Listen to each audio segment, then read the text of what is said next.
On NXT last night, we had championship matches, teases to future championship matches, and lots more crossovers from TNA.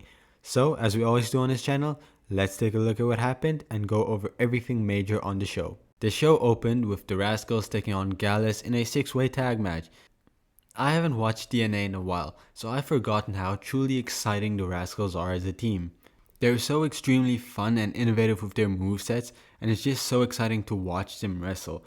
Their moves are really cool, and the two teams in match just had so much chemistry together. Now, the Rascals won, and I think this is an amazing decision. The crowd really liked them, and they got the crowd very hyped for the rest of the show.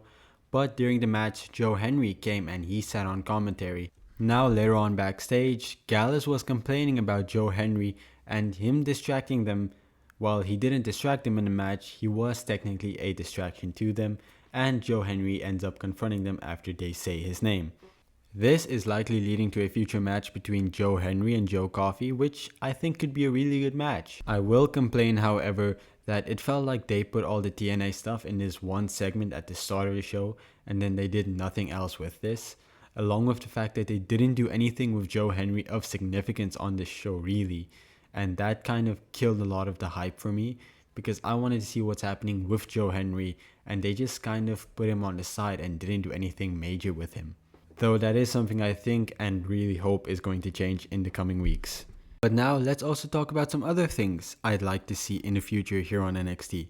Thea and Roxanne Perez had a confrontation in the ring about their championship match that they're gonna have, but their promo ended up in a brawl which Thea ended up getting the upper hand in, but Ridge Holland pulled her away and Roxanne Perez made the escape. But the thing I want to specifically point out is during this promo, Roxanne Perez mentioned Julia and Stephanie Vaquer, something we haven't had on NXT yet. And I think the reason for them mentioning these girls is that they're likely going to debut very soon on NXT. And it wasn't just Roxanne Perez who mentioned them. Backstage, Kanani Jordan was interviewed and she also mentioned those two. So it is probably inevitable that they're going to be on NXT very, very soon. But getting off of topic, the Thea and Roxanne Perez promo was very good, and I'm so excited for this match. Thea is likely not going to win, but I do really want to see her finally getting that moment. This is just more credit to NXT's women's division, is that every new challenger you want to see win that championship, and it just makes Roxanne Perez such a bigger and badder heel since she keeps winning these matches where you want her to lose. So a lot of credit to Roxanne Perez here. Since I just mentioned Kanani Jordan, let's look at what's happening with the Women's North American Championship scene. Tatum Paxley picks up a victory over Izzy Dame after the two of them have been squabbling for the last few weeks. I think this is a good decision, especially since Tatum Paxley is going to be challenging for the Women's North American Championship. We'll get to that in a moment. She has been off the TNA recently, and her coming back and getting that momentum back is very necessary since she has been a really big bright spot on NXT for me. She's a very good character worker and she's very entertaining, and I'm glad she's getting the spotlight. Now later on backstage, Kanani Jordan ran into Tatum Paxley, and Tatum Paxley asked her if she wants to play with her and her dolls. But Kanani said, "No, we're too old to be playing with dolls." And this upset Tatum Paxley, and as Kanani walked away, Tatum threw her doll away and picked up one that looks just like Kanani. I think these two can do some great work together. But I do think we might see some sort of obsession from Tatum Paxley over Kanani Jordan, because we know Tatum Paxley is good with that type of story, and this would only help Kanani Jordan, who does need to work on her character a lot. So this could really benefit Kanani if it's less of a rivalry and more of a story similar to what Tatum Paxley and Lyra Valkyria had. But now let's finish off the last pieces of the women's division for tonight's show. And backstage, Lola Vice was interviewed, but she was confronted by the new faction of Fallon Henley, JC Jane, and Jasmine Nix, and essentially challenged JC Jane to a match later in the night, which ended up happening. Lola Vice seems to be a face now. It's been a slow, natural face turn over the last few weeks, but I think it could work because the crowd does engage with her as a face, and I do enjoy seeing her as a face, so I'm excited to see what happens. And she ended up defeating JC Jane in this match, but after the match she got attacked and overwhelmed by this faction. But the rookies of Sol Ruka and Carmen Petrovic came out to save her, and we are likely getting a 3-on-3 match between this new faction, which I don't know the name of yet, but I do think they're going to reveal it to us soon, versus Lola Vice, Sol Ruka, and Carmen Petrovic, the so-called rookies on NXT. Also during the show, we got Javon Evans versus Brooke Jensen in a really interesting matchup. We all know the story that's been happening with Brooks Jensen over the past few weeks, and he's trying to work for his job here. He's fighting for his job in this match. Now, I've really enjoyed Brooks Jensen's character work over the past however long this thing has been going on, but I wanted to see what he can do in the ring, and this is what I wanted to see in this match. Unfortunately, he went up against Javon Evans, who is going to be very hard to outshine in the ring, and I think this was a bad choice because I want to see what can Brooks Jensen do. But Brooks Jensen ended up losing after Shawn Spears walked to the ring, and Shawn Spears had a very keen interest on Brooks Jensen, but Josh Briggs pushed him away. Josh Briggs came to ring with Brooks Jensen because he's the one that vouched for Brooks Jensen, and ultimately this cost Brooks Jensen the match. As the show went off the air later tonight, Brooks Jensen challenged Josh Briggs to a no disqualifications match next week, and I think this is good. I hope he can shine more in that match than he did in this, because I really want to see what he can do in the ring, and I want to see him shine in the ring. Now, before we get to the 2 championship matches on the show, let's get to some of my personal favorite content on NXT right now, and that is the story going on with the No Quarter Catch crew. Now, Charlie Dempsey went to ask Tony D'Angelo for advice about a hypothetical witness who saw the murder of Damon Kemp. Tony D'Angelo mocks him for this, but Charlie Dempsey asks him to take care of the problem, but Tony D'Angelo tells him that he needs to do this one himself.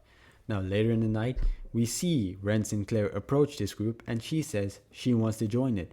Charlie Dempsey is very against this, but she says she saw what happened, and because she saw what happened, she wants to join this group now.